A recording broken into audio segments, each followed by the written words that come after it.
This week has all been about Bottle. Scotland had it in Greece, Rangers had it at Celtic Park, and Vaclav Cerny probably should have put his down. This is Game On, and we've got our super soakers that are ready to take aim at the world of Scottish sport and beyond. I'm Michael Gannon, I'm joined by Fraser Clarke. Listen, spring is strong, the sun's out, but I hope you brought your raincoat for today's show. How are we? I am all the better for hearing that intro. You promised me big things and you have delivered on it. That was not what I was expecting, but excellent. Well, there's more to come. We're going to crack on with the show. We're going to have having your spray on all the big issues of the week up against the clock as always. And I promise there will be no more water-based puns. Actually, I don't promise that at all.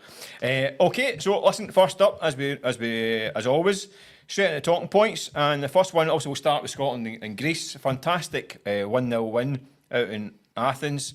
Sets up for the second leg of the Nations League playoff relegation title decider. I don't know what it means, but will we get the job done on Sunday? Yes, I think we will. And I think we saw two different sides to Scotland last night. I think we saw a Scotland team who showed the kind of grit and the determination to eke things out in the second half that we know that they've got. But in the first half, we actually saw a team playing in a difficult venue with a bit of flair. They probably almost certainly should have been 2, maybe even 3 goals ahead at half time. That wouldn't have been unfair. Going to a venue that, Greece had lost 1 in their last 4 years. 1 game in 4 years. To England. To England. I mean, that's incredible. I was feeling great about it until I thought, let me just double check Scotland's stats at Hampden. That's 1 win in 9. Right. So you've now done a complete 180, having gone from being confident to not confident. Yes, can you feel the fence that I'm sitting on? Yeah. No, I'm very confident that we'll get the job done. I think that the away leg was the big difficult leg. Were Greece that good though? I mean, I agree with you. I think it was. I thought it was really a good Scotland display, and for the same reasons, I thought the first half was new Scotland. It was possession, taking the ball in tight areas, passing the ball out, passing it through the attacking thirds. I liked it. Wee bit of cutting edge, we could have done with that. Second half was old school. I mean, something like Steve Clarke could overtake Craig Brown's record in terms of matches in charge. That was an old school Craig Brown display in the second half. But again, Craig Gordon didn't have any saves to make. I mean, I did the one off the post and a couple of, I thought was a great intervention with Tony Ralston. I thought it was a real good defensive display against a lot of pressure. The Greeks, I thought, were lacking a bit like ourselves in the first half, lacking a bit of cutting edge. But I'm optimistic for the return. I think Greece are good. I don't think they're elite.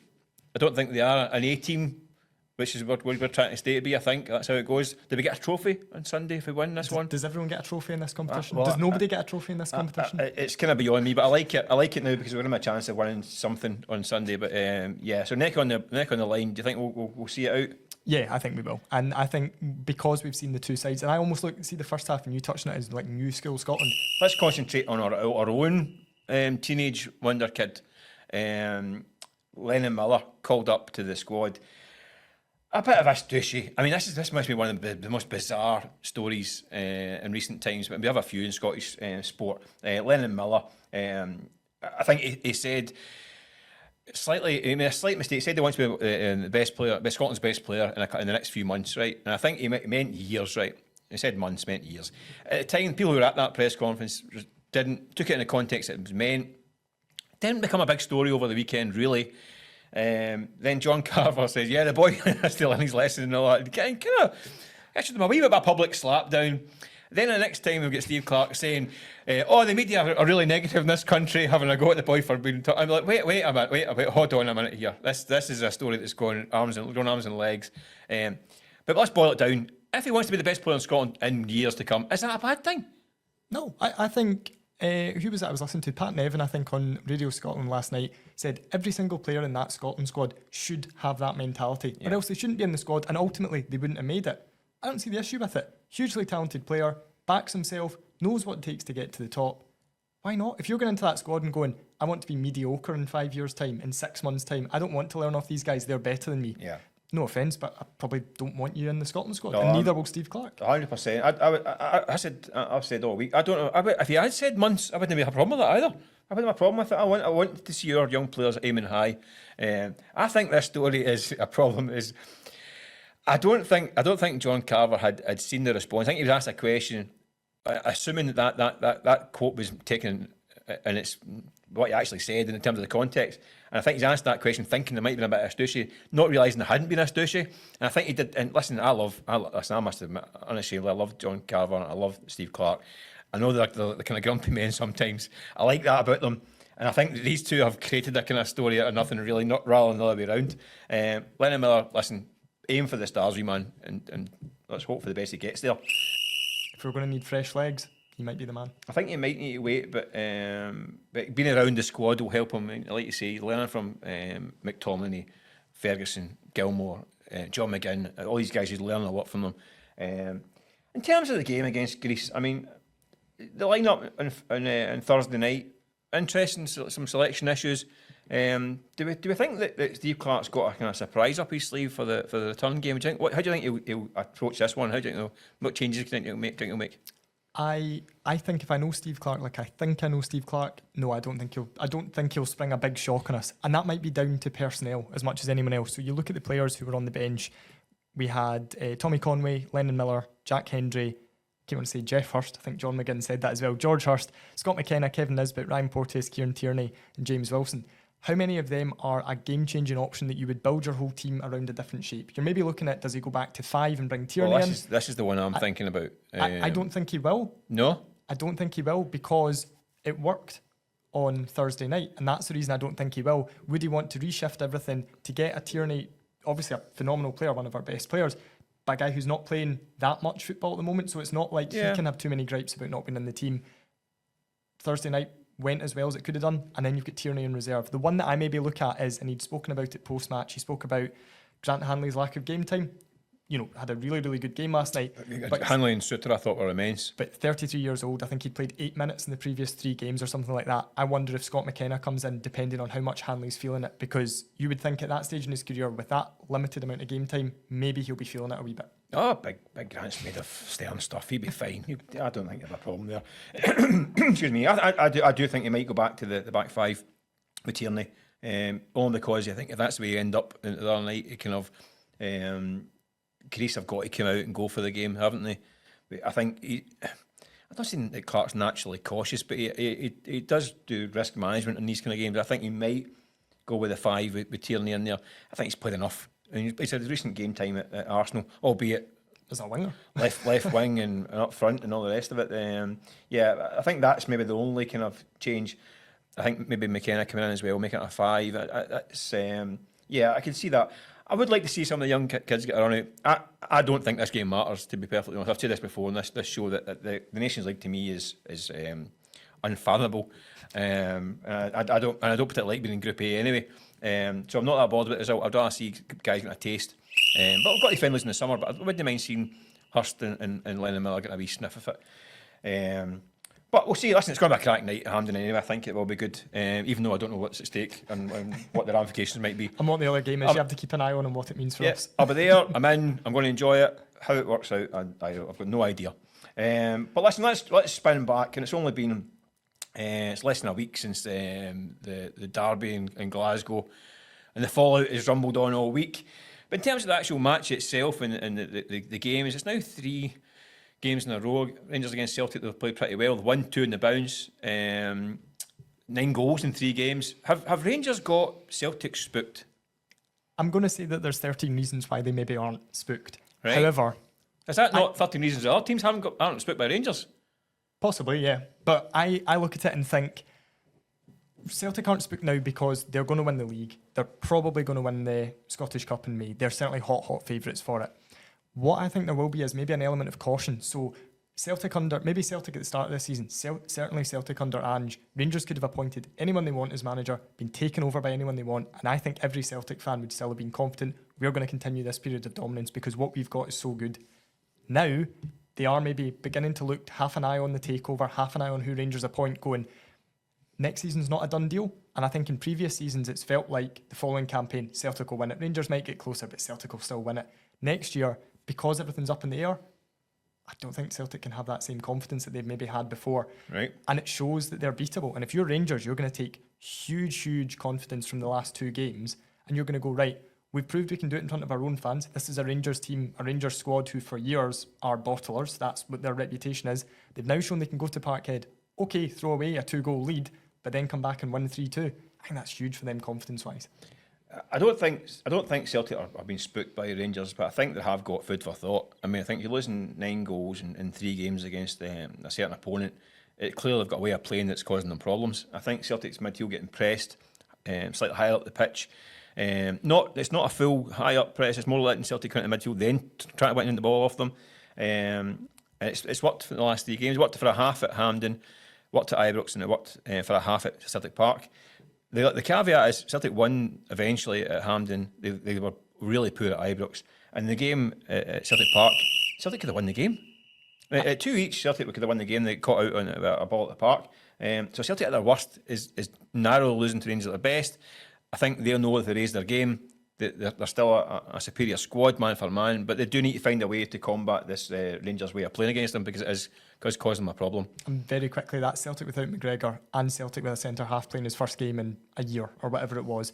So that's still a weak in Celtic. No excuse. That's no excuse. That's not. I don't think that's it maybe says the strength and depth, actually, which is probably going to be Rodgers' frustration, that he's not built a squad that you can take out Callum McGregor and put someone else in who does the same job. Yeah, he did play Ibrox right enough and they could beat 3-0. He did. So, yeah, I take that point, but I still think, there's food for thought for Brendan Rodgers for the next one at Ibrox. Not that it really matters, the season's done anyway, but listen, a lot of eyes are going to be in the summer for Rangers. I mean, it's obviously a big change on the way.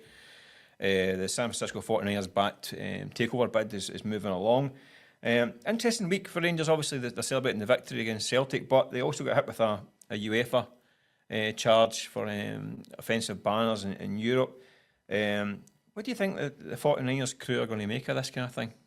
I don't think it's not going to be the sort of thing that puts them off. Not when they put the amount of effort in. Yeah.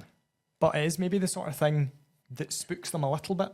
That they realise, right, hold on, we're businessmen with reputations. Do we want to be associated with someone that's going out with this? And I think that's why you saw such a strong reaction. It was a very, very strong statement, wasn't it? Yeah, I mean that's what was the official. I'm trying to think the official wording was. If you think this way, then don't bother coming back. Yeah, please disassociate yourself with the club immediately. I thought it was a really good statement. I thought it was a really strong, firmly worded statement that just kind of laid a marker down.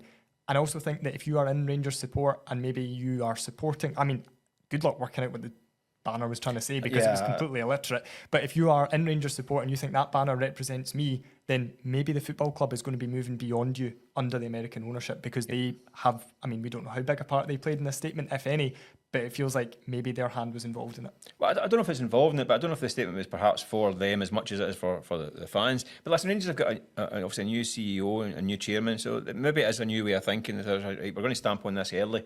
We don't want this kind of nonsense in the stands. Which I like to say, I thought it was a good, strong message, and I think it's to be encouraged. I don't think it will affect any takeover stuff. I don't think they'll be put off with this. I think if you're going to, by this stage, the due diligence has been shown. They know that there's a Scottish football and then Celtic and Rangers, and they know the situation, they know the passion, they know there is things around the edges that are a little bit unsavoury. And listen, as a country, we've spent decades trying to sort it out. It's never really got any better. So I think they're going to have to take it off with the smooth. But I say at least Rangers are saying this is not acceptable, and I think that's a good thing to do. It won't put off the takeover bid, and the 49ers. I don't know. I think LA, maybe they'll be really woke, won't they? Californian backers and all that stuff. So they better get used to it. They better get woke, otherwise they're going to be left behind. Go woke or go broke. Go woke. Well, exactly. There's a broke just now, so that's go woke rather than go broke. Also, listen, we joked about it at the top of the show as well. This is another topic of the week, a great international week story of utter nonsense, isn't it? Vaclav Cerny soaking Celtic fans. The police are getting involved. I think the SFA are looking at it. They may have to wait till the cops are finished. Is he going to get a ban for this? I think he might, you know. I mean, I think it's pretty trivial. It's a bit of nonsense. I actually think it's been quite funny, some of the response, and including Celtic fans as well. A lot of them take it in good humour. But the reality is, players in this environment are warned by the police to do not get involved with supporters. Do not incite them. Don't rile them up. Because, listen, that's not excusing a reaction from certain fans trying on the pitch and throwing things. That was out of order as well. But the provocation is what I said, don't get involved. So by doing that, he's kind of provoked the crowd a wee bit. And I think the SFA might say, we can't allow this to be a thing. It's okay, because what happens if Celtic go to Ibrox? What's the first thing to happen? They score a goal. We'll soak the place. And it's back to square one. So I think there might be a wee ban in there, maybe a 2-match ban or something like that. Doesn't really matter in terms of the league, but I don't know. What do you think? I think I feel sorry for him, because we've all been there as football fans, probably not as players in that sort of environment, but as fans, we've been in an environment where our team has scored a last-minute goal and you lose the plot and you do something, you run about like a madman. You've been soaking folk at Dumbarton, is that what you're telling me? Absolutely, all the time. Well, we need to win a game to do that. But when we do, when we do, somebody's going to get drenched with a Lucozade. But we've all been in that situation, and I understand why he did it. And I don't think there was any malice or thought behind it. But you also know how quickly that could have turned really, really ugly, because it takes one guy in the stand to just lose the plot. And you know, if you're 60,000 people, there's going to be one nutter in there. If he happens to be the one that gets squirted with the water bottle and he lashes out and he hits Cerny, he hits somebody in the Rangers dugout, or somebody spills onto the pitch and somebody gets injured, just an innocent fan watching the game gets injured. So purely from that responsibility point of view, I think he probably does have to get a ban. Do I feel sorry for him? Yeah, I think I probably do. What I would also say, though, can you imagine if he scores against them at Ibrox and does the Gaza dentist chair celebration? Oh, this is why Scottish football's box office. Something will happen. Can have that one, Vaclav. If you're listening, I'm sure you'll be tuned into Game On. You can have that one on me. I mean, I think it was a bit silly. I think that it was a silly thing to do. He got caught away in the moment. It was a bit silly, and he might need to take a few games of naughty step as punishment. And I go back to, if someone scoots you in the face with a water bottle in the street, there's only one way that's going to end up. So it's not something you can really be doing. As funny as it might have been, and as much pages and newsprint as it's given us all week, I think that's how it'll be resolved. Another topic that's popped up, as often does, John Barnes, the former Celtic manager. It's some interesting things to say about Brendan Rodgers, didn't he? What did you make of it? So he has suggested that Brendan Rodgers has it easy at Celtic. Now, when I first read this, I thought, okay, I think I can kind of see where he's coming from in terms of he's winning games, he's achieving everything he wants to. And then I thought, hang on a minute, Brendan Rodgers' job is to win every single game. And okay, he's not won every single game, but he's done not far off it at Celtic this season, certainly domestically. The most difficult thing in football is winning matches, is dealing with the pressure, the expectation. He knows he is one dropped point away from Celtic being in crisis, and that being all over our papers and all over social media and all over wherever. So I don't think he does have it easy, but there is an element of me that can maybe see where Barnes is coming from, in that Rangers haven't put forward a credible title challenge. Not this year. Last year they threw it away when they were in a decent position. Is that not because of the pressure put on them by Celtic? To a degree, but I think it's maybe the pressure Rangers have, or you're just under being a Rangers player, isn't it? And you go to Ibrox and you are expected to turn up and win, and they've shown that they maybe couldn't deliver on that when the pendulum swung in their favour last season.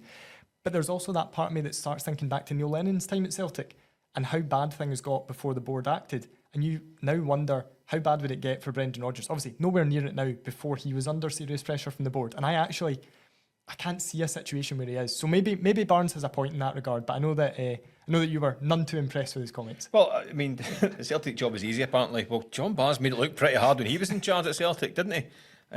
He certainly couldn't cope with that media glare and having to deliver results on a weekly basis.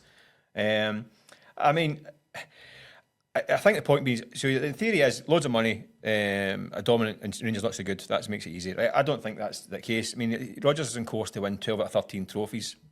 Never been done before. I mean, regardless of a situation involving the rivals, I think a lot of the pressure Celtic put on Rangers makes them buckle. I think it's a kind of it's a mutual relationship. It's Celtic's dominance has caused a lot of problems across at Ibrox. And then John Barnes, he also said that there's he doesn't think they'll back to England and etc. But he says that the unrealistic expectations in Europe. Well, if the expectations are unrealistic, how could it be an easy job? So you're basically saying it's an easy job, but expected to be winning the Champions League. No, Celtic are expected to get to the knockout stage of the Champions League with a budget of a championship team in England. You wouldn't be sending Burnley into the Champions League expecting anything apart from getting regular doings. Celtic Rangers actually do okay in Europe compared to where the finances in the grander scheme of things. I think it's a hard stick to beat anyone with. I think it's a difficult job, and I think Brendan Rodgers would tell you it's a difficult job that he makes look easier than it actually is. I think that's the element, is that he is making it look easier than it is. It's the whole, was it the duck theory or the swan theory? It looks all graceful above the water, but behind it, that's all the hard work. I just right this minute under this desk, your feet are going like the clappers. It's a river dance under here. You've given away all the kind of vibe of us being nice and calm and relaxed, natural on camera. Michael Flatline with Michael Gannon. Talking about easy decisions for Brendan Rodgers, but I mean, last week we touched on earlier on that he chucked in Maik Nawrocki into the game out of nowhere. Played 26 minutes all season. He's into a game against Rangers. Is he getting a future at Celtic?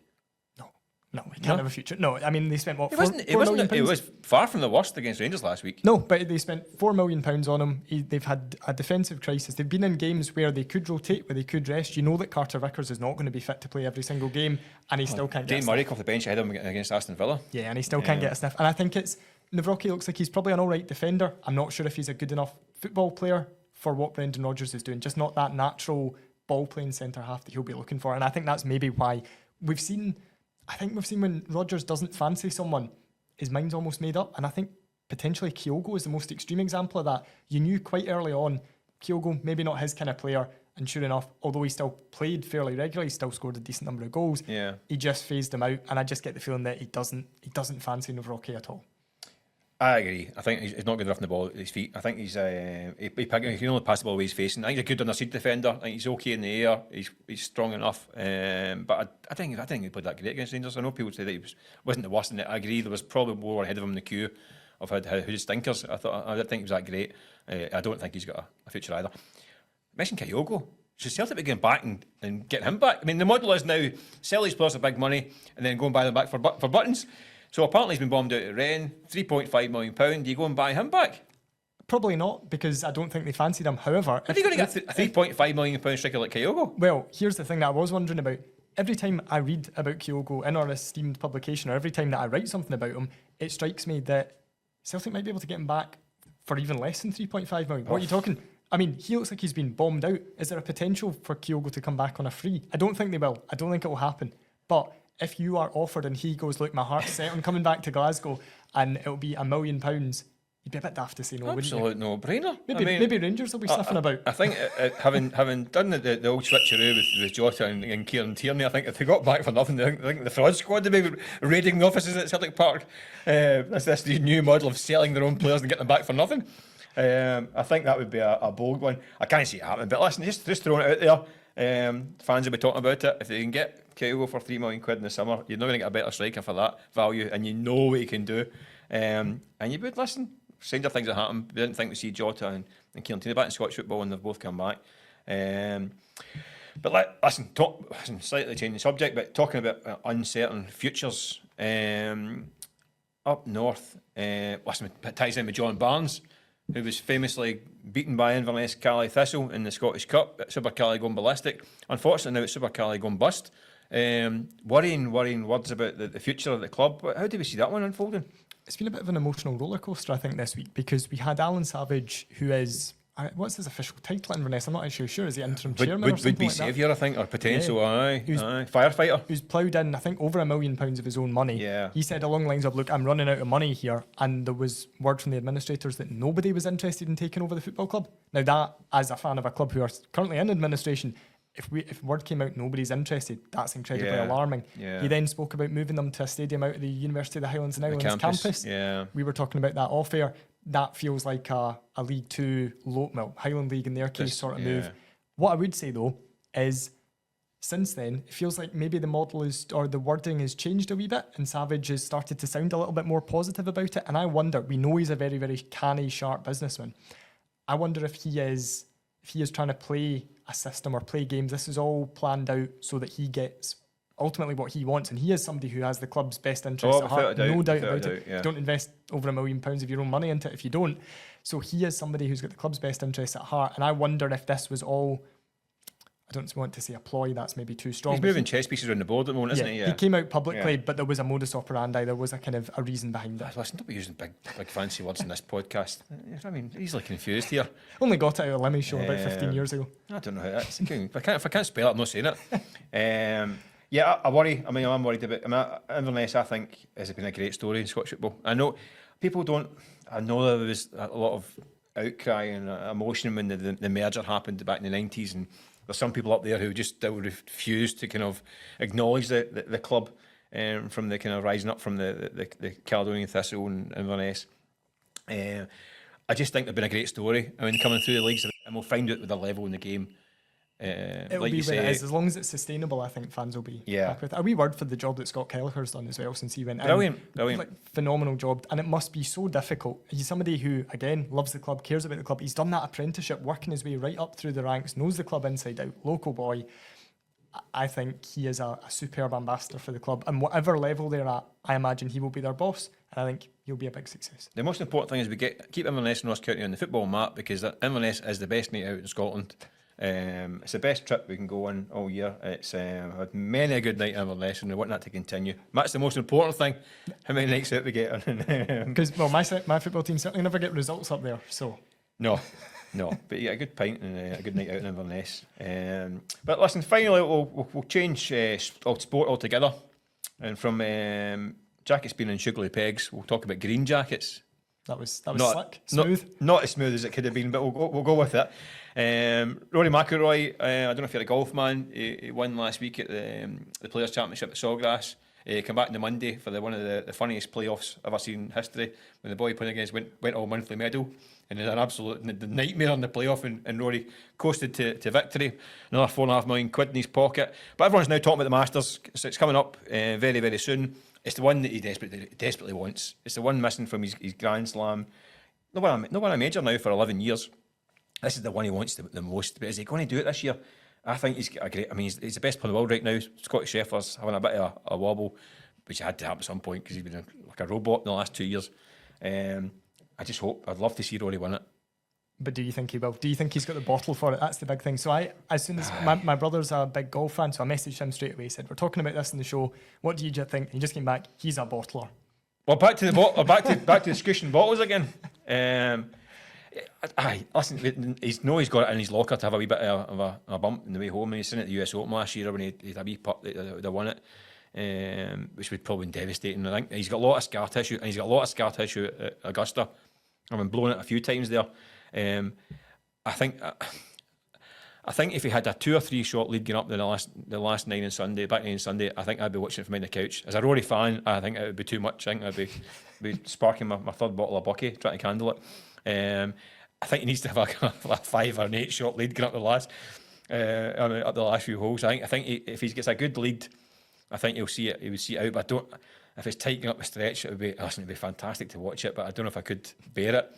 Do you think as well that because this is it for him, this is what he wants from the remainder of his career, this is the big one that you'd probably trade in any future success for this? So does that put more pressure on him then he is going to potentially crumble under the weight of his own pressure beyond anything else? It's the pressure. I mean, a lot of external pressure. He puts it on himself as well. I think, and the thing is, I think if he does get that green jacket, I think he'll kick on and win another 3, 4, 5 majors as well and become one of the greatest of all time, because he is that kind of player. But it's getting over that psychological hurdle. I think he got to say his prayers and get round the Amen corner and with a good lead on Sunday, and then we'll see him right. But it's going to be brilliant. I must admit, as a big golf man, I'll be thrilled to tune in.